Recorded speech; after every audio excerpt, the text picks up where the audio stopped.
प्रतिनिधियों की तरफ से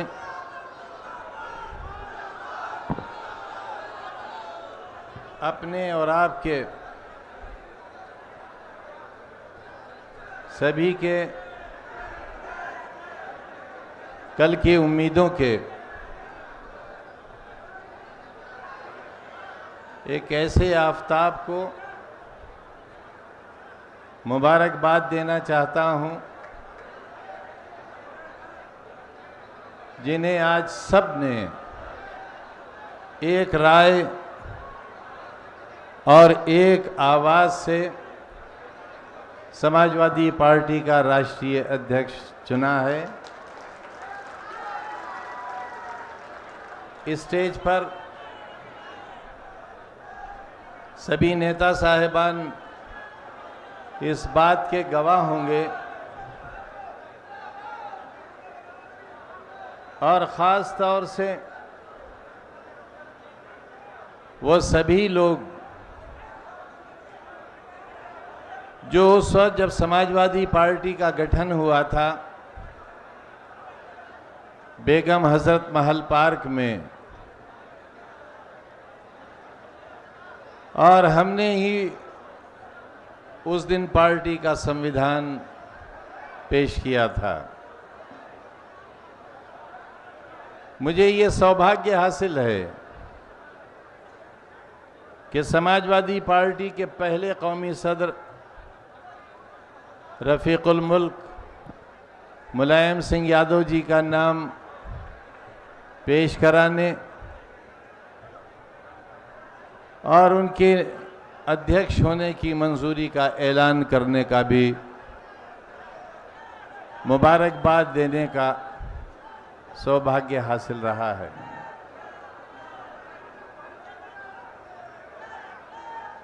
समाजवादी लड़ाई की शुरुआत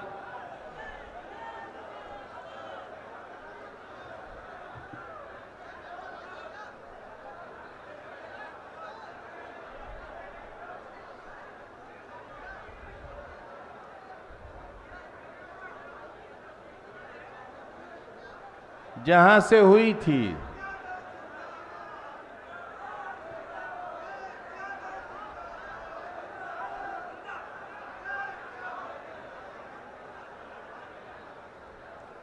मैं अपने इन नौजवानों से कहूंगा कि आप जितनी तादाद में हैं इससे कहीं ज्यादा लोग बहुत खामोशी से बैठे हैं।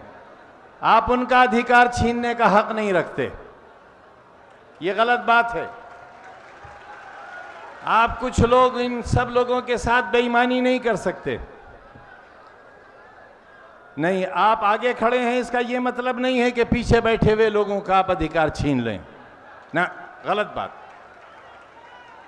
बिल्कुल गलत बात। इसलिए मैं आपसे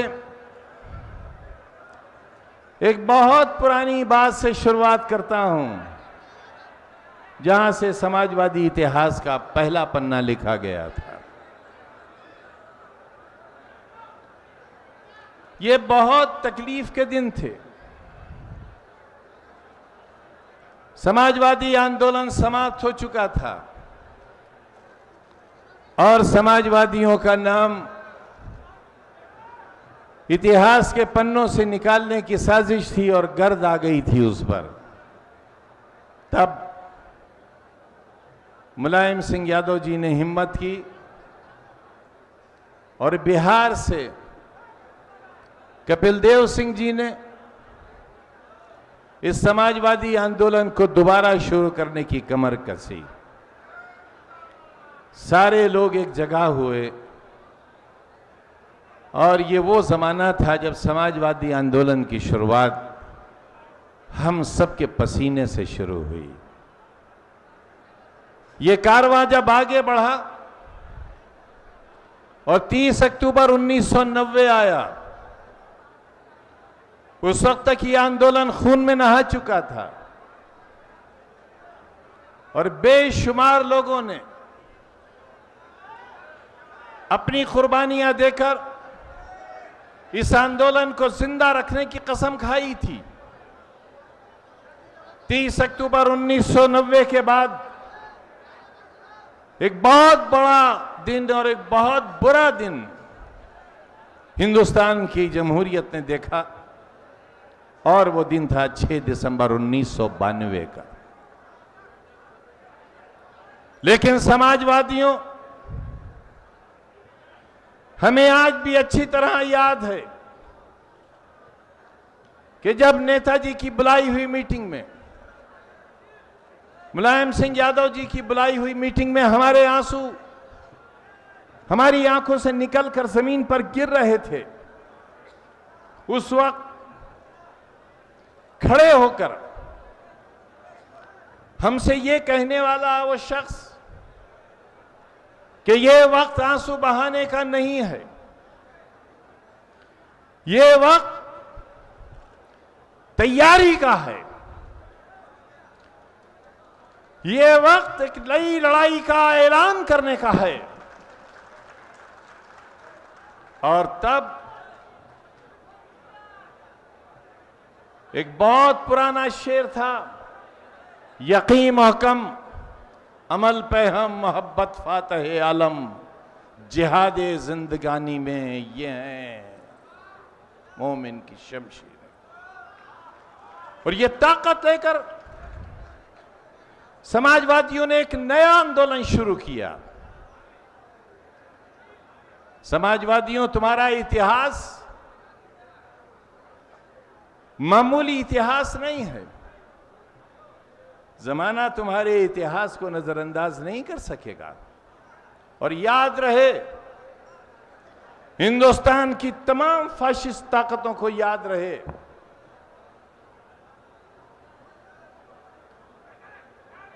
कि जब तक भारत के पास संविधान है, जब तक हिंदुस्तान एक दस्तूर से चलता है, हिंदुस्तान की रहने वाली दूसरी बड़ी आबादी के साथ अन्याय का मतलब देश के आने वाले कल के साथ खिलवाड़ करना होगा। या तो दस्तूर खत्म हो,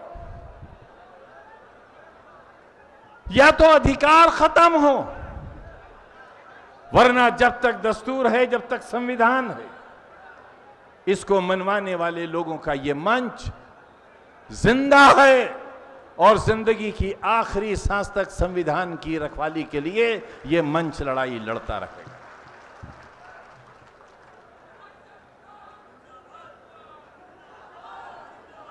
हालात ये हुए हैं दोस्तों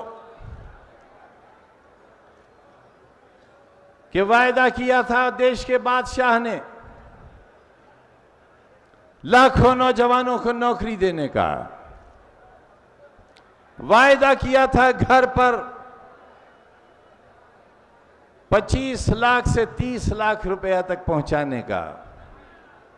कहां गए वो वादे? लोग नौकरी मांगते हैं तो जवाब मिलता है रुक जाओ, हम तुम्हें नौकरी देंगे। मेरी बात गौर से सुनना, आप तुम नौकरी मांगते हो, बादशाह इनकार नहीं करता, क्योंकि बादशाह होता है।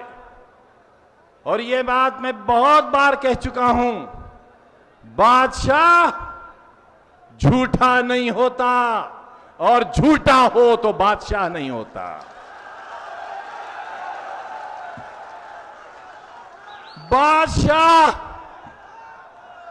बादशाह है 130 करोड़ हिंदुस्तान के बादशाह से। जब भूखे पेट रोटी मांगते हैं, जब रोती हुई मांओं के आंसू अपने बच्चों की जिंदगी मांगते हैं, गोरखपुर की महिलाएं अपने मासूमों की लाशों को हाथ में लेकर उनकी लाशों का हिसाब मांगते हैं, तब देश का बादशाह कहता है कि रुक जाओ, इन मासूमों का हिसाब मत मांगो, पहले मुझे गुजरात में तेजाब में कुछ मासूम बच्चों को गलाने दो। और पूरा हिंदुस्तान सहम सा जाता है, खामोश हो जाता है। तुम नौकरी मांगते हो तो बादशाह नौकरी देने से इनकार नहीं करता, बल्कि बादशाह यह कहता है कि पहले देश की दूसरी बड़ी आबादी जो तुम्हारा अनाज खा जाती है, पहले उससे निपट लेने दो, मुसलमानों से निपट लेने दो, तब तुम्हारी भलाई का रास्ता सोचेंगे। हर सवाल का जवाब, हर समस्या का हल, हर दर्द की दवा, हर जख्म का मरहम आरएसएस और भारतीय जनता पार्टी के पास मुसलमान, मुसलमान और बस मुसलमान है। बहस छेड़ी गई, कौन हमारा पूर्वज है और कौन हमारा पूर्वज नहीं है। हिंदुस्तान के सबसे बड़े राज्य जो दूसरा हिंदुस्तान है, छोटे बादशाह ने कहा कि मुगल हमारे पूर्वज नहीं हैं, हमारे पूर्वज भी नहीं हैं, हमारे पूर्वज मुगल नहीं हैं। योगी जी, आपसे किसने कह दिया कि हमारे पूर्वज मुगल हैं? योगी जी, इतिहास पढ़ो, आरएसएस का किताबचा मत पढ़ो, इतिहास पढ़ो।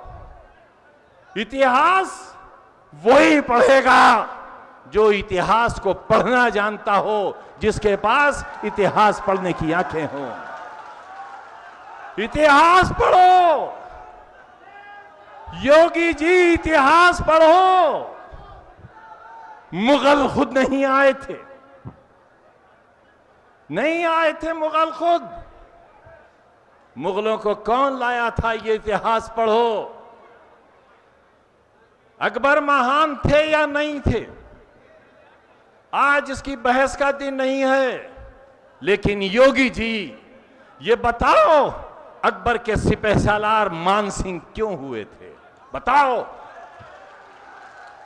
हम जानना चाहते हैं कौन थे मान सिंह। जोधाबाई से उनका क्या रिश्ता था जो आपकी पत्नी थी? बताओ योगी जी। हमारे पूर्वज नहीं थे मुगल, न कल हमारे पूर्वज थे, न आज हैं, न कल होंगे। हमने आपके सामने 1000 बार कहा है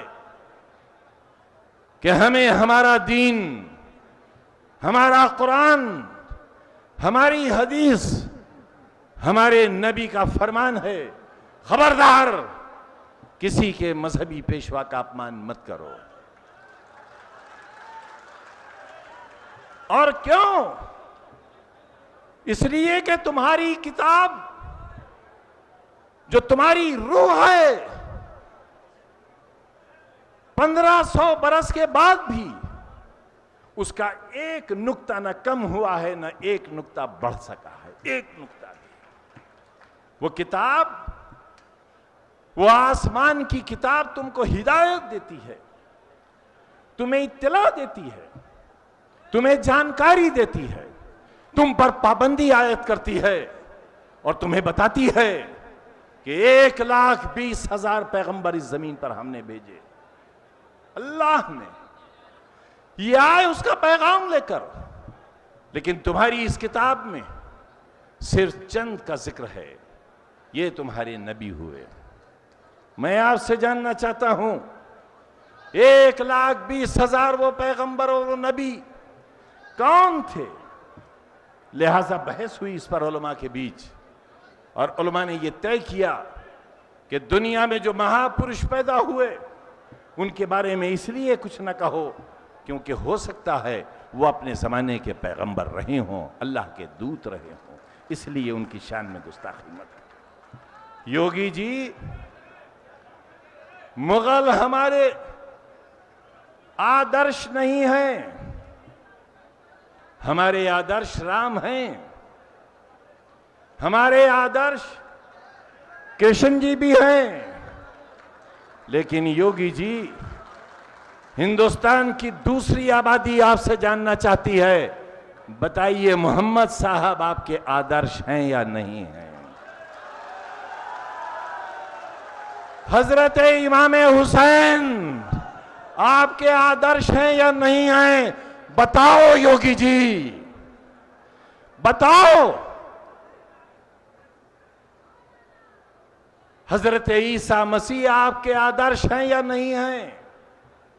सुल्तान सलाहुद्दीन अय्यूबी, जिसने समंदर के किनारे अपनी फौजों से कहा कि कश्तियों को आग लगा दो, आग लगा दी कश्तियों को।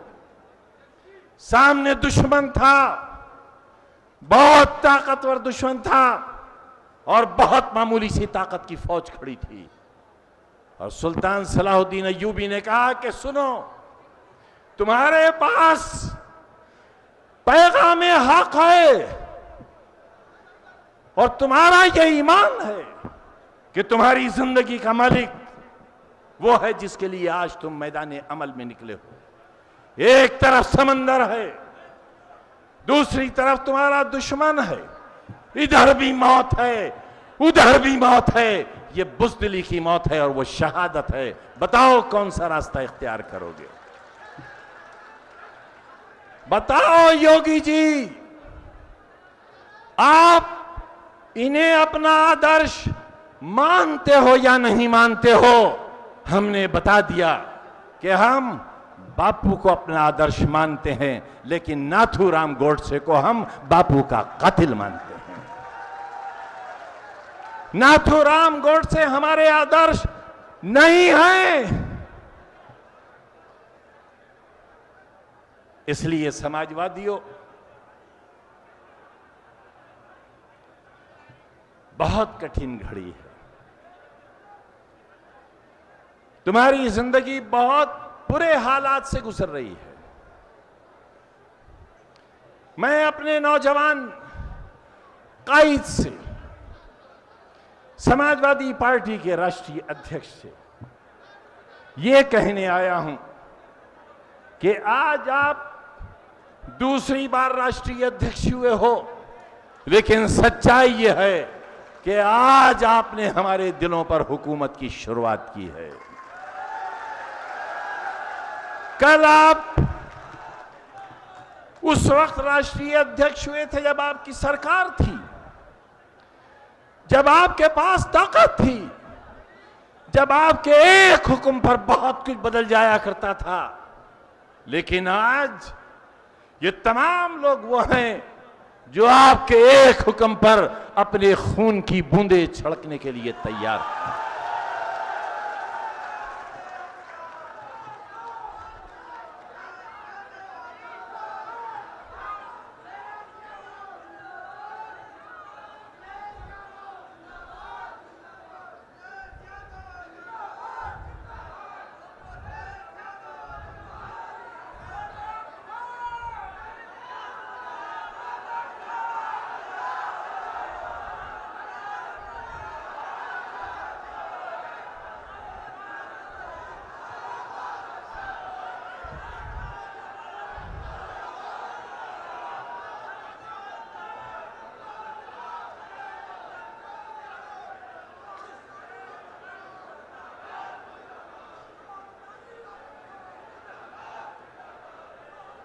कभी किसी को मुकम्मल जहां नहीं मिलता, कभी किसी को मुकम्मल जहां नहीं मिलता, कभी जमीन तो कभी आसमान नहीं मिलता। ना मैं गुरु जी से मिसरा पूछ कर आया हूं ना, यकीन हो महकम नौजवानों, ये बदला हुआ शेर अपनी जिंदगियों में उतार कर लेकर जाना। यकीन हो महकम और अमल पे हम, यकीन हो महकम और अमल पे हम, जमीन भी मिलती है और आसमां भी मिलता है। यकीन हो मोहकम और अमल पे हम, जमीन भी मिलती है और आसमां भी मिलता है। बादशाह हनीप्रीत राम रहीम को नरक में ले गई और आपकी मनी प्रीत देश को नरक में ले गई। वाह बादशाह वाह, देश के 2-3 लोगों से देश लुटवा दिया तुमने। मासूमों के मुंह से रोटी का निवाला छीन लिया तुमने। करोड़ों नौजवानों को नौकरियों का दिलासा देकर उनसे नौकरियों की आस छीन ली तुमने। और जब देश में कोई सवाल उठा, मुसलमानों का नाम ले दिया तुमने। हिंदुओं और मुसलमानों, आओ एक नई जिंदगी की शुरुआत करें। और कैसे होती है वो शुरुआत? मैं अपने आप को कहता हूं कि I am the most hated person of India. मुझे यह मालूम है कि मुझसे बहुत नफरत करने वाले लोग रहते हैं। मुझे देशद्रोही कहते हैं, गद्दार कहते हैं, भारत मां को डायन कहने वाला कहते हैं, मेरे सर की कीमत लगाते हैं, मेरी जबान की कीमत लगाते हैं। और मैं मासूम बेटियों को पढ़ाता हूं, बच्चों को पढ़ाता हूं, मैं स्कूल बनाता हूं गरीबों के लिए, मजदूरों के लिए। उनसे फीस नहीं लेता। सीबीएसई बोर्ड के स्कूल में 20 रुपया फीस लेता। मैं एक विश्वविद्यालय चलाता हूं कमजोरों के लिए, गरीबों के लिए। और दिन रात ये सुनता हूं कि देशद्रोही है, गद्दार है। और देखो, वही शख्स जिससे न जाने कितने लोग उसके नाम से, उसके काम से नफरत करते हैं। मेरा मकान यहां बैठे हुए तमाम लोगों ने देखा है। मेरे मकान के पास एक बहुत बड़ा पार्क है और उसका बहुत शानदार दरवाजा है। मीडिया के लोग जब मुझसे बात करने आते हैं तो उस दरवाजे पर रुककर मेरे घर की घंटी बजाने के लिए बेल देखना चाहते हैं। और जब उन्हें दरवाजे पर बेल नजर नहीं आती तो मेरे मोहल्ले के लोगों से पूछते हैं कि खान साहब के इस महल की घंटी कहां से बजती है। तो बताते हैं कि नहीं, ये उनका महल नहीं है, ये तो पार्क है। उनका घर तो और अंदर गली में जाकर आता है। मैं वहां रहता हूं।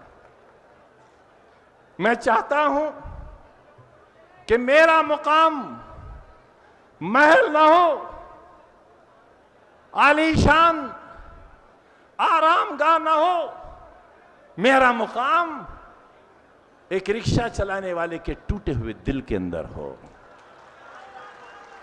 मेरी याद एक नस्ल से लेकर दूसरे नस्ल के कारवां तक अखिलेश यादव जी के दिल के अंदर हो। और अगर हम ये जगह हासिल नहीं कर सके तो हमारी 5 दहाइयों की मेहनत बेकार चली गई। दोस्तों, क्यों कही है ये बात आपसे? इसलिए कही है कि राष्ट्रीय अध्यक्ष जी ने हमारे रहने के लिए 5 सितारा होटल में बहुत से कमरे रखे थे, बहुत से कमरे।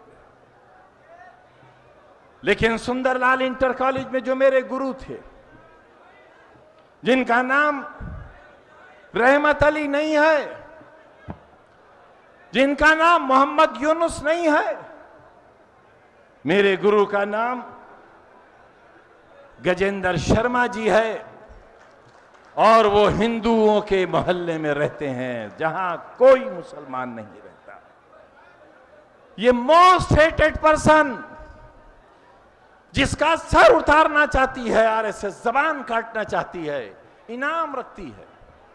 वो गुजरी रात एलानिया अपने गुरु के घर में ठहरा था, हिंदू के घर में, हिंदुओं के मोहल्ले में, और मुझे अपनी जान का कोई खतरा और कोई डर नहीं था। ये है हिंदुस्तान, ये है मेरा भारत महान। वो भारत महान नहीं है जिसमें ट्रेन से उतार कर लोगों के पेट चाक कर दिए जाएं और उसके अंदर खाना तलाश कर दिया जाए। वो भारत महान नहीं है। इसलिए साथियों,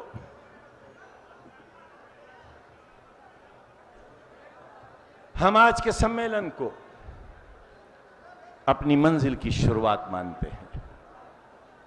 हम बहुत दुखी मन से आते हैं आपके बीच। हम बेहिस इंसान नहीं हैं। हमें मालूम है कि राष्ट्रीय अध्यक्ष का दिल कितना भारी है। आज जिस महान व्यक्ति को आज यहां होना चाहिए था, उनकी खैर मौजूदगी आज सभी के दिलों पर बहुत भारी है। लेकिन अजीजों, कुछ सवालों का जवाब हमें आपसे भी चाहिए, और हम अपने राष्ट्रीय अध्यक्ष से भी कहना चाहते हैं,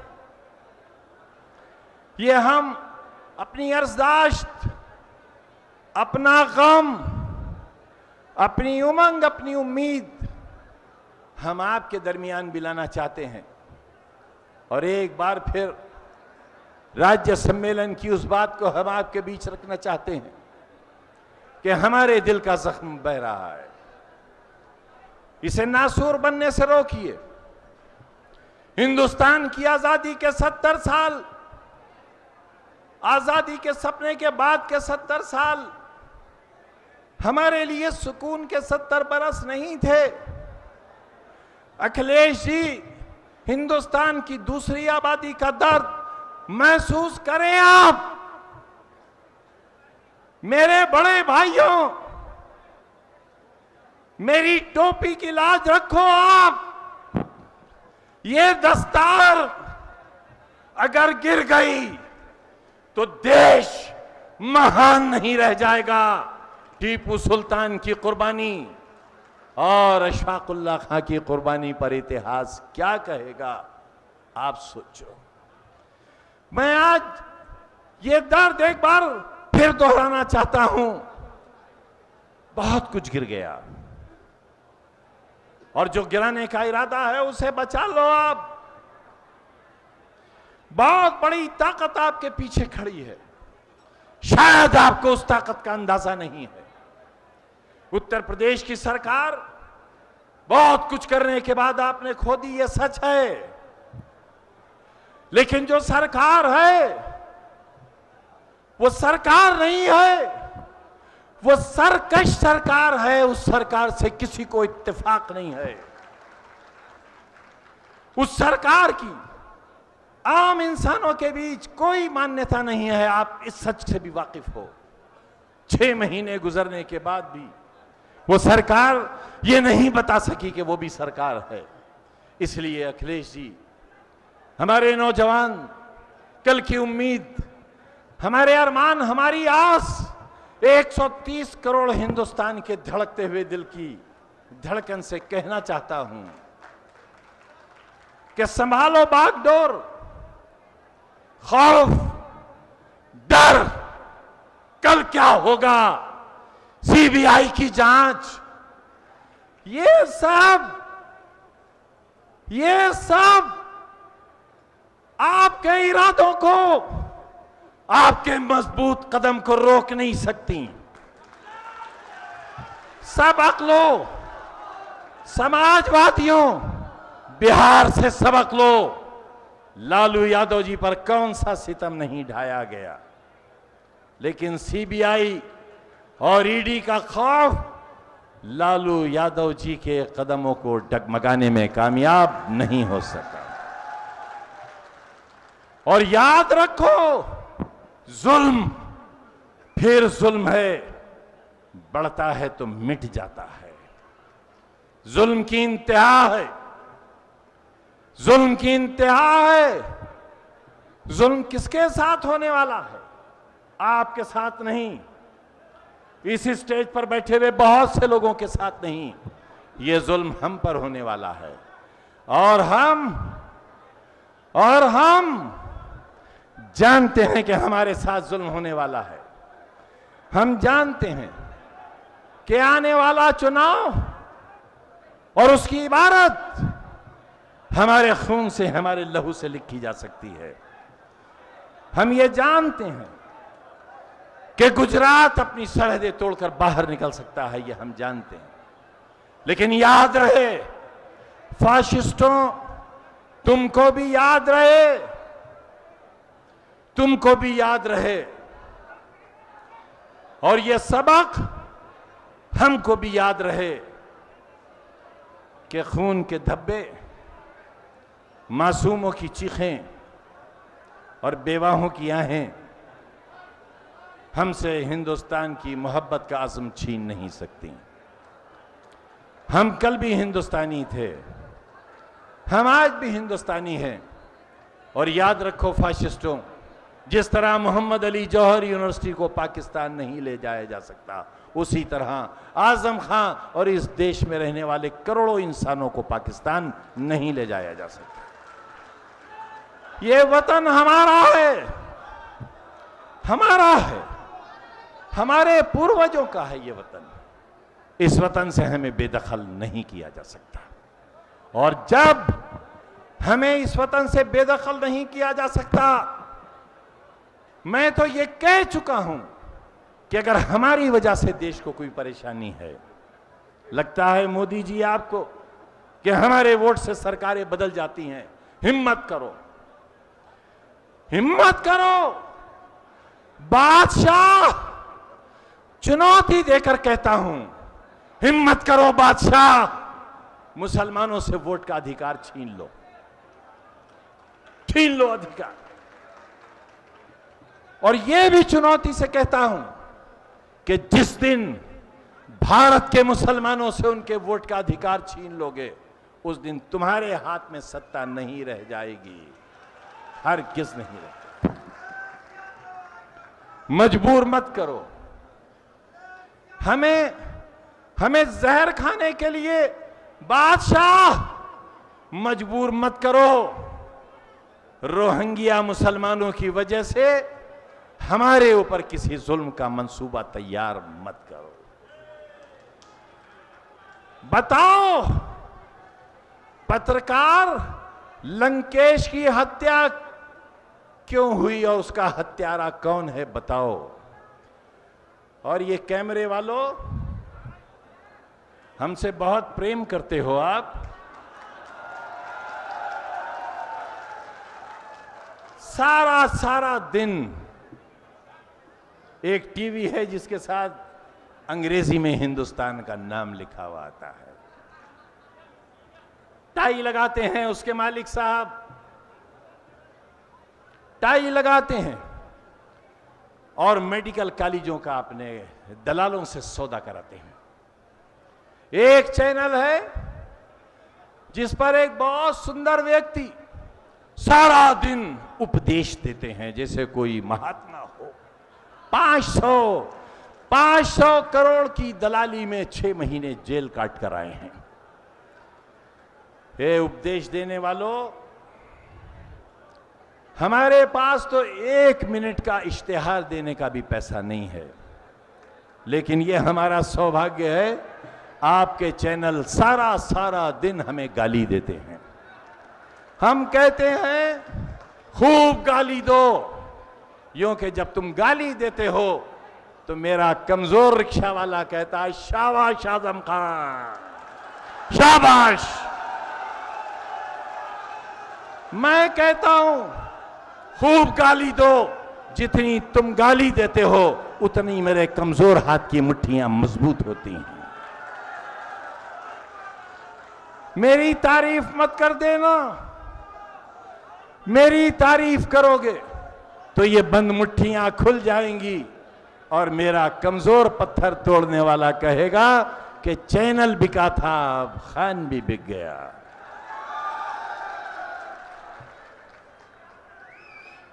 इसलिए ताकत बनो नौजवानों, बुजुर्गों, ताकत बनो, समाजवादी इतिहास की ताकत बनो, आने वाले समाजवादी कल की ताकत बनो।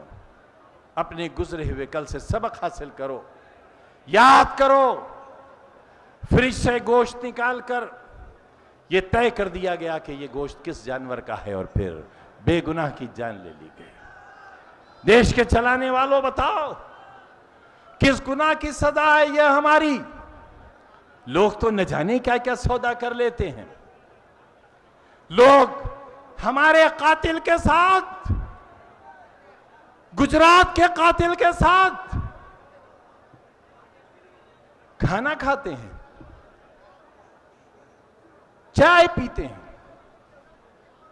हमारे कातिल के साथ अपनी महफिलों की शान बढ़ाते हैं। राष्ट्रीय अध्यक्ष जी, ये हमारा कलेजा है कि मसीहा भी हमारा और कातिल भी हमारा। हम आपसे कहने आए हैं, इस मुसलमान का सब्र, मुसलमान की बर्दाश्त, और आपके लिए, आपके वालिद मोहतरम के लिए मुसलमानों की मोहब्बत की इंतहा क्या है, बावजूद इसके कि मसीहा भी आप और नेता भी आप।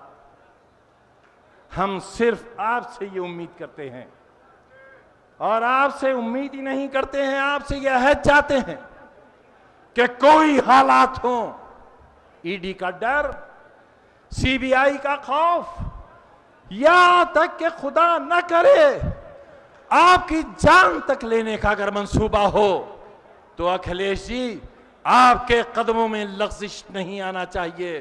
कोई हो या न हो, याद रखना आप कि वो कोई आपके काम नहीं आएगा, वो कोई आपके काम नहीं आएगा जो सीबीआई से डर गया, जो ईडी से डर गया, जो पुलिस से डर गया, जो अपने भविष्य से डर गया। वो आपके काम नहीं आएगा। काम आपका एक पसीना, और खुदा न करे आपके लहू की एक बूंद लाखों मुसलमानों के लहू और उनकी मौत का कारण बन जाएगी।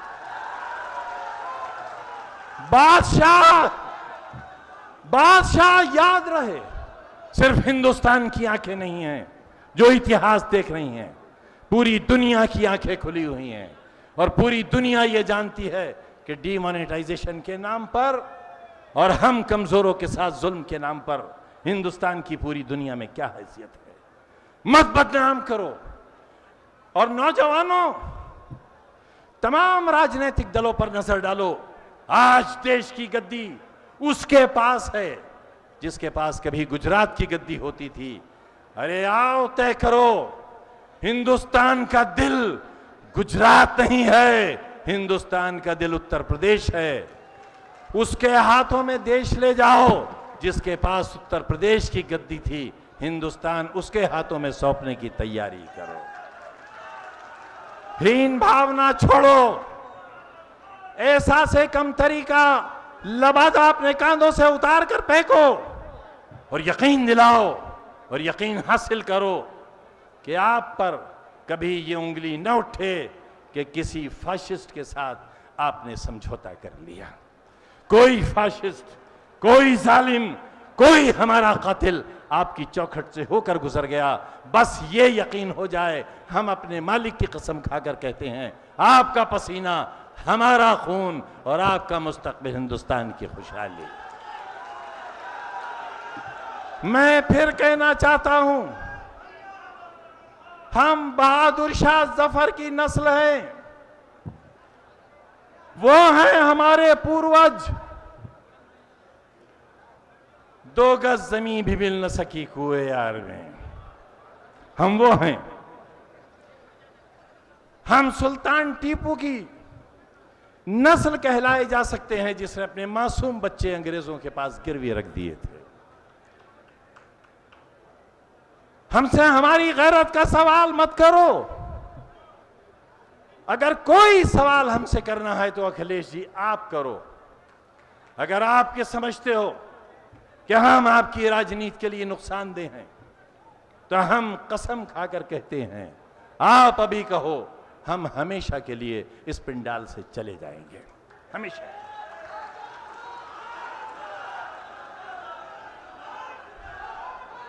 हमने जवानी की, अपनी जवानी की तस्वीर के साथ आज तक का लंबा सफर आपके साथ तय किया है।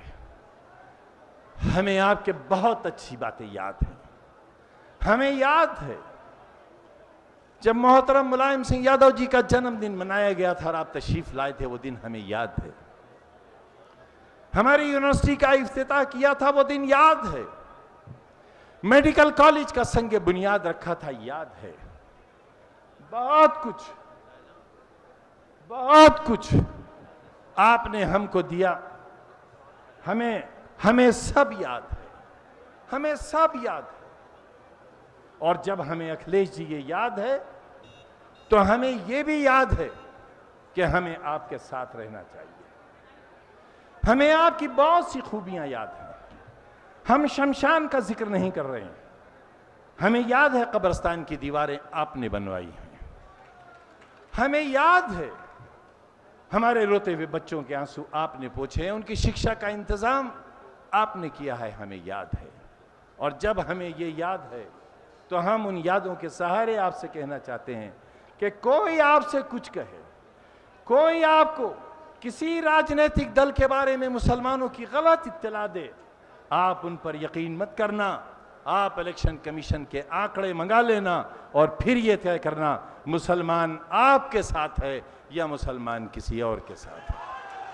मुसलमान आपके साथ एक तारीखी हकीकत की बुनियाद पर है, और इसलिए है कि 30 अक्टूबर 1990 से लेकर 5 अक्टूबर 2017 तक का एक सफर आपके साथ का है। लिहाजा ये कमजोर लोग कल भी आपके साथ थे, आज भी आपके साथ हैं, और ये आवाज जब तक दिल से निकलती है, ये आवाज आपके साथ है, ये आवाज हक के साथ है। आप हक के रास्ते पर हो, इसलिए हक पर चलने वाले लोग भी आपके साथ हैं। मैं इसी के साथ एक बार फिर आपको राष्ट्रीय अध्यक्ष चुने जाने के लिए दिल से मुबारकबाद देता हूं। बहुत सी गलतफहमियां थी हमारे बारे में कि हम आपको अध्यक्ष नहीं चाहते हैं।